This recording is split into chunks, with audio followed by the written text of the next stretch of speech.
One fine day result వచ్చింది. నేను pass అయ్యాను నా CA inter after 4 attempts and she couldn't clear. తను ఫెయిల్ అయింది. కంగ్రాచులేట్ చేయడానికి కాల్ చేసింది అండ్ చాలా ఏడుస్తుంది. I consoled her. We will sit together, కూర్చొని ప్లాన్ చేద్దాము ఎలా చేయాలి, ఎలా చదువుకోవాలి అని. నువ్వు కూడా డెఫినెట్గా క్లియర్ చేస్తావని ధైర్యం చెప్పాను. And it all started from the very next day. తను కాల్ చేసి నీ సక్సెస్ నేను తీసేసుకుంటా అనుకున్నావా, యూ చీటెడ్ మీ అని షీ స్టాప్డ్ టాకింగ్. చాలా చేసి అసలు నేను మాట్లాడే మాట కూడా తను వినిపించుకోలేదు. అట్లా సడన్గా మాట్లాడడం మానేసేసరికి నేను అసలు భరించలేక చాలా రిక్వెస్ట్ చేసేదాన్ని, ప్లీజ్ మాట్లాడు అని. ఎగ్జామ్స్ రాస్తున్నా అని చెప్పలేదు నీకు, ఐ మేడ్ ఏ మిస్టేక్ అని యాక్సెప్ట్ చేశాను.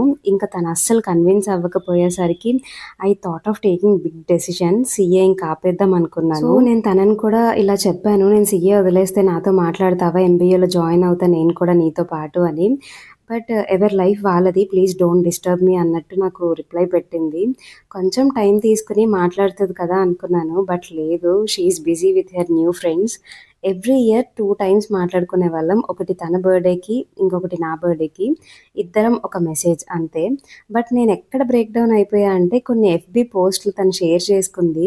దానిలో she mention my cheating friend, my ex bestie, this is for you అని అట్లా మెన్షన్ చేస్తూ చాలా కొటేషన్స్ పెట్టింది. నేను దీని గురించి తనని అడగలేదు, అడగాలని కూడా నాకు లేదు. కానీ నాకు ఒక్కటి అర్థం కాలేదండి. ఎగ్జామ్స్ రాసా అని తెలిసినప్పుడు తను మాట్లాడింది, అప్పుడు లేని రిజెక్షన్ నేను క్వాలిఫై అయ్యాకే ఎందుకు వచ్చింది? నా ఎగ్జామ్స్ గురించి చెప్పకుండా ఉండటం చీటింగ్ అంట. బెస్టీ నుంచి ఎక్స్ బెస్టీ అయిపోయా. కొన్నిసార్లు ఎవరేంటో అని తెలియడానికి దేవుడు టెస్ట్ చేసి బీ అవేర్ అని జాగ్రత్త చెప్పినట్టు అనిపిస్తుంది నాకైతే. ఈ విషయంలో మీకు కూడా నాదే మిస్టేక్ అనిపించిందా?